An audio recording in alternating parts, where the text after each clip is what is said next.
Tumaas na naman ang presyo ng liquefied petroleum gas o LPG. Paliwanag ng LPG Marketers Association, bunsod daw ito ng paggalaw ng presyuhan sa international market. Balitang hati ni Maria Bulaklak Ausente.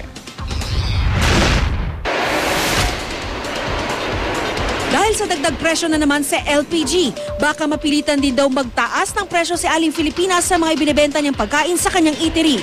24 oras daw kasi silang sabay-sabay na gumagamit ng 3 LPG, bukod pa sa may isang reserba.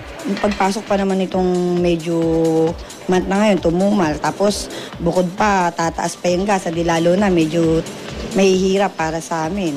6 na piso kada kilo ang dagdag presyo ng LPG ng Shilane, Total at Isla Petroleum pareho sa dagdag presyo ng Petron. Sa ngayon, naglalaro na sa 730 pesos hanggang 840 pesos ang presyo ng regular tank ng LPG. Kaya todo tipid ngayon si Aling Filipinas. Medyo kagayin to, medyo malakas na, dapat hinaan na lang para kung hindi masyado malakas sa gas.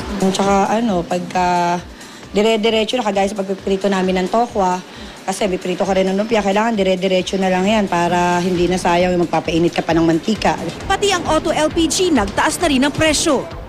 Paliwanag ni LPG Marketers Association Party List Representative Arnel T., ang taas presyo ng LPG sa lokal na merkado ay bunsod ng paggalaw ng presyuhan sa pandaigdigang merkado.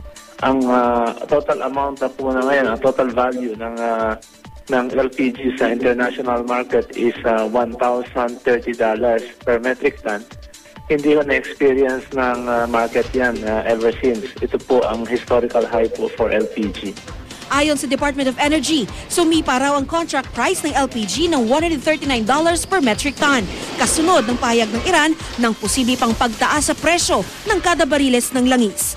Maria Bulaklak Ausente, GMA News.